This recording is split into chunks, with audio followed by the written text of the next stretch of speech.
Welcome to Seek Your Challenge Daily Reading with She the Seeker Ministries, where we equip women to sit at the feet of Jesus. We are so excited about this Seeker Challenge as we invite you to allow the Lord's Word to illuminate your heart. So right now, I invite you to open your Bibles or simply listen, and I pray that He speaks to you through His Word. Here's today's reading. Today's reading comes from Nehemiah chapters 11 through 13 and Psalm 126 from the Christian Standard Bible. Nehemiah chapter 11. Now the leaders of the people stayed in Jerusalem, and the rest of the people cast lots for 1 out of 10 to come and live in Jerusalem, the holy city, while the other 9/10 remained in their towns. The people blessed all the men who volunteered to live in Jerusalem. These are the heads of the province who stayed in Jerusalem, but in the villages of Judah, each lived in his own property in their towns. The Israelites, priests, Levites, temple servants, and descendants of Solomon's servants, while some of the descendants of Judah and Benjamin settled in Jerusalem. Judah's descendants: Athiah, son of Uzziah, son of Zechariah, son of Amariah, son of Shephatiah, son of Mahalalel, of Perez's descendants, and Maaseiah, son of Baruch, son of Kohosai, son of Haziah, son of Adiah, son of Joarib, son of Zechariah, a descendant of the Shilonite. The total number of Perez's descendants who settled in Jerusalem was 468 capable men. These were Benjamin's descendants: Salu, son of Meshullam, son of Joed, son of Pedaiah, son of Kaliah, son of Maaseiah, son of Ithiel, son of Jeshiah, and after him, Gabai and Salai, 928. Joel, son of Zichri, was the officer over them, and Judah, son of Hasenuah, was second in command over the city. The priests: Jedediah, son of Joarib, Jachin, and Sariah, son of Hilkiah, son of Meshullam, son of Zadok, son of Miriath, son of Ahitub, the chief official of God's temple, and their relatives who did the work at the temple, 822. Adiah, son of Jeroham, son of Pelaliah, son of Amzi, son of Zechariah, son of Pashur, son of Malchijah, and his relatives, the heads of families, 242. Amashsai, son of Azarel, son of Azai, son of Melishamoth, son of Emer, and their relatives, capable men, 128. Zabdiel, son of Haggedolam, was their chief. The Levites: Shemaiah, son of Hashub, son of Ezracham, son of Hashabiah, son of Buni, and Shabbathiah and Josabad from the heads of the Levites, who supervised the work outside the house of God: Mattaniah, son of Micah, son of Zabdi, son of Asaph, the one who began the thanksgiving in prayer; Bakbukiah, second among his relatives; and Abda, son of Shemua, son of Galal, son of Jeduthun, all the Levites in the holy city, 284. The gatekeepers: Akub, Talman, and their relatives who guarded the city gates, 172. The rest of Israel, the priests, and the Levites were in all the villages of Judah, each on his own inherited property. The temple servants lived on Ophel. Zihah and Gishpa supervised the temple servants.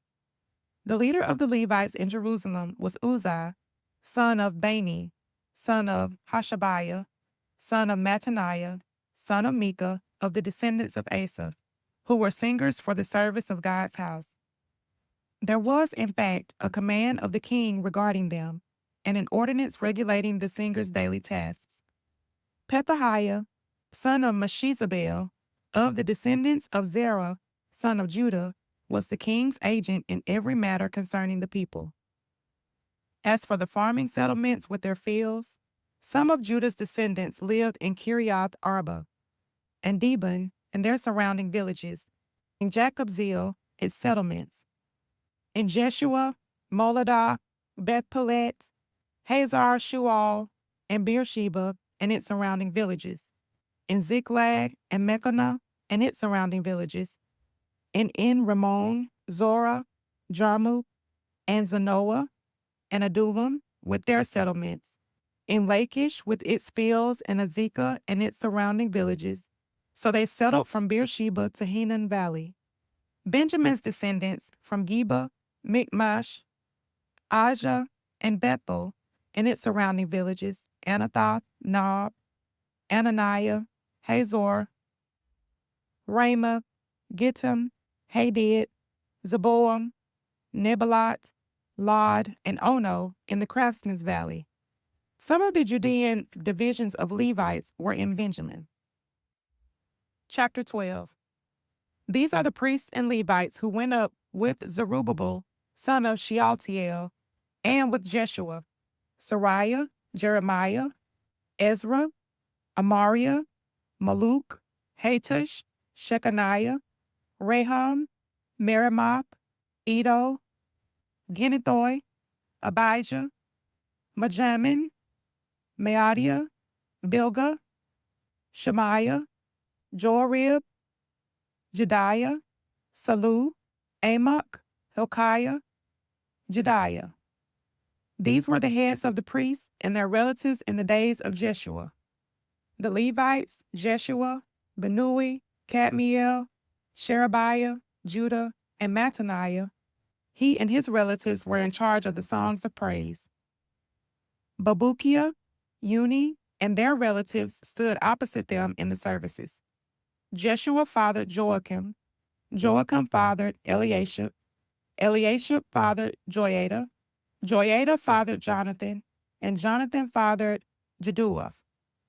In the days of Joachim, the heads of the priestly families were Moriah of Sariah, Hananiah of Jeremiah, Meshullam of Ezra, Jehohanan of Amariah, Jonathan of Maluki, Joseph of Shebaniah, Adna of Haram, Hilkiah of Marioth, Zechariah of Edo, Meshullam of Ginnethon, Zikri of Abijah, Piltai of Meodia, and Miniamim, Shamua of Bilgah, Jehonathan of Shemaiah, Metaniah of Joarib, Uzi of Jedaiah, Kalai of Salai, Eber of Amok, Hashabiah of Hilkiah, and Nethanel of Jedaiah. In the days of Eliashib, Joiada, Johanan, and Jaddua, the heads of the families of the Levites and priests were recorded while Darius the Persian ruled. Levi's descendants, the family heads, were recorded in the book of the historical events during the days of Johanan, son of Eliashib. The heads of the Levites, Hashabiah, Sherebiah, and Jeshua, son of Kadmiel, along with their relatives opposite them, gave praise and thanks division by division, as David, the man of God, had prescribed. This included Mattaniah, Bakbukiah, and Obadiah. Meshullam, Talmon, and Akub were gatekeepers who guarded the storerooms at the city gates. These served in the days of Joachim, son of Jeshua, son of Jozadak, and in the days of Nehemiah the governor, and Ezra the priest and scribe. At the dedication of the wall of Jerusalem, they sent for the Levites wherever they lived and brought them to Jerusalem to celebrate the joyous dedication with thanksgiving and singing, accompanied by cymbals, harps, and lyres. The singers gathered from the region around Jerusalem, from the settlements of the Netophathites, from Beth Gilgal, and from fields of Geba and Asmaveth, for they had built settlements for themselves around Jerusalem. After the priests and Levites had purified themselves, they purified the people, the city gates, and the wall. Then I brought the leaders of Judah up on top of the wall, and I appointed 2 large processions that gave thanks. One went to the right on the wall, toward the dung gate. Hoshea and half the leaders of Judah followed, along with Azariah, Ezra, Meshullam, Judah, Benjamin, Shemaiah, Jeremiah, and some of the priests' sons with trumpets, and Zechariah son of Jonathan, son of Shemaiah, son of Mattaniah, son of Micaiah, son of Zakur, son of Asaph, followed, as well as his relatives, Shemaiah, Azarel, Malala, Delilah, Mai, Nethanel, Judah, and Hanani, with the musical instruments of David, the man of God. Ezra the scribe went in front of them. At the fountain gate, they climbed the steps of the city of David on the ascent of the wall and went above the house of David to the water gate on the east. The second Thanksgiving procession went to the left, and I followed it with half the people along the top of the wall, past the tower of the ovens to the broad wall, above the Ephraim gate, and by the old gate, the fish gate, the tower of Hananel, and the tower of the 100, to the sheep gate. They stopped at the gate of the guard. The two Thanksgiving processions stood in the house of God. So did I and half of the officials accompanying me, as well as the priests, Eliakim, Maaseiah, Miniamim, Micaiah, Elionai, Zechariah, and Hananiah with trumpets, and Maaseiah, Shemaiah, Eleazar, Uzi, Jehohanan, Malchijah, Elam, and Ezer. Then the singers sang, with Jezrahiah as the leader. On that day they offered great sacrifices and rejoiced because God had given them great joy. The women and children also celebrated, and Jerusalem's rejoicing was heard far away. On that same day, men were placed in charge of the rooms that housed the supplies, contributions, first fruits, and tents. The legally required portions for the priests and Levites were gathered from the village fields because Judah was grateful to the priests and Levites who were serving. They performed the service of their God and the service of purification, along with the singers and gatekeepers, as David and his son Solomon had prescribed. For long ago, in the days of David and Asaph, there were heads of the singers and songs of praise and thanksgiving to God. So in the days of Zerubbabel and Nehemiah, all Israel contributed the daily portions for the singers and gatekeepers. They also set aside daily portions for the Levites, and the Levites set aside daily portions for Aaron's descendants. Chapter 13. At that time, the book of Moses was read publicly to the people. The command was found written in it that no Ammonite or Moabite should ever enter the assembly of God, because they did not meet the Israelites with food and water. Instead, they hired Balaam against them to curse them. But our God turned the curse into a blessing. When they heard the law, they separated all those of mixed descent from Israel. Now before this, the priest Eliashib had been put in charge of the storerooms of the house of our God. He was a relative of Tobiah and had prepared a large room for him where they had previously stored the grain offerings, the frankincense, the articles, and the tenths of grain, new wine, and fresh oil prescribed for the Levites, singers, and gatekeepers, along with the contributions for the priests. While all this was happening, I was not in Jerusalem because I had returned to King Artaxerxes of Babylon in the 32nd year of his reign. It was only later that I asked the king for a leave of absence so I could return to Jerusalem. Then I discovered the evil that Eliashib had done on behalf of Tobiah by providing him a room in the courts of God's house. I was greatly displeased and threw all of Tobiah's household possessions out of the room.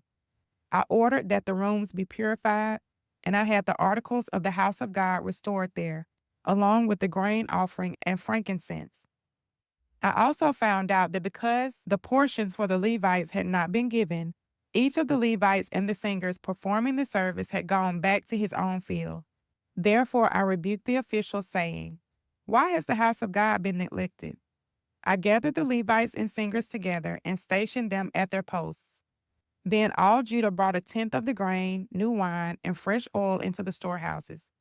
Appointed as treasurers over the storehouses, the priests, Shelemiah, the scribe Zadok, and Pedaiah of the Levites, with Hanan, son of Zakur, son of Mattaniah, to assist them, because they were considered trustworthy.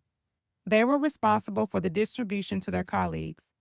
Remember me for this, my God, and don't erase the deeds of faithful love I have done for the house of my God and for its services.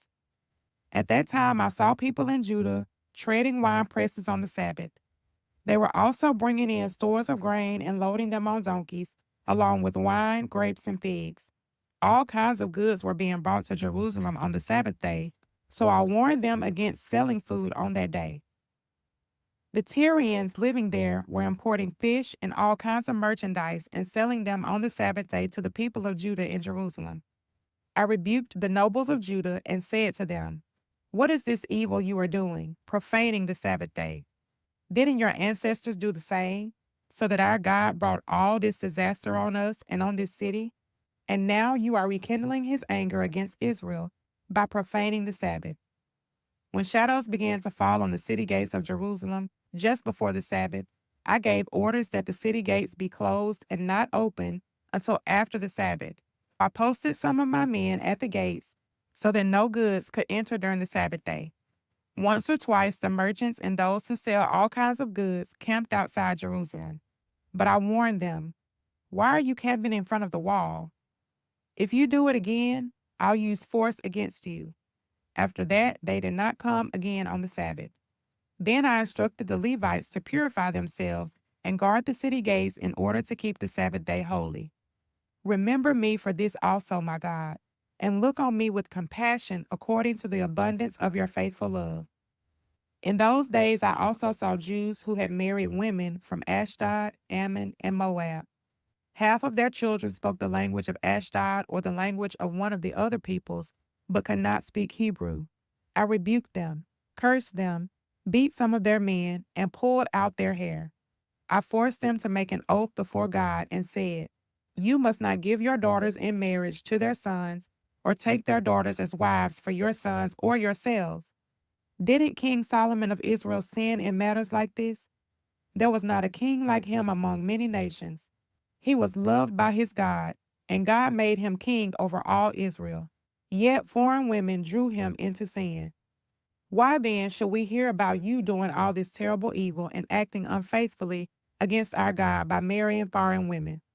Even one of the sons of Jehoiada, son of the high priest Eliashib, had become a son-in-law to Sanballat the Horonite. So I drove him away from me. Remember them, my God, for defiling the priesthood as well as the covenant of the priesthood and the Levites. So I purified them from everything foreign and assigned specific duties to each of the priests and Levites. I also arranged for the donation of wood at the appointed times and for the first fruits. Remember me, my God, with favor.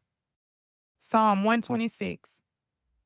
When the Lord restored the fortunes of Zion, we were like those who dream. Our mouths were filled with laughter then, and our tongues with shouts of joy. Then they said among the nations, "The Lord has done great things for them. The Lord had done great things for us. We were joyful. Restore our fortunes, Lord, like watercourses in the Negev." Those who sow in tears will reap with shouts of joy. Though one goes along weeping, carrying the bag of seed, he will surely come back with shouts of joy, carrying his sheaves. Let's reflect on these questions together as we discover what the Holy Spirit may be saying through His Word. Number 1, what words, phrases, or things stood out to you? Number 2, what did you notice about God's character, His love, or His ways? And number 3, is there something you currently believe about God, yourself, or others that needs to change based on the truth you heard? I invite you to check out the Bible reading plan through the link. And then remember, until next time, keep sitting at the feet of Jesus and join us as we stay connected to Him together.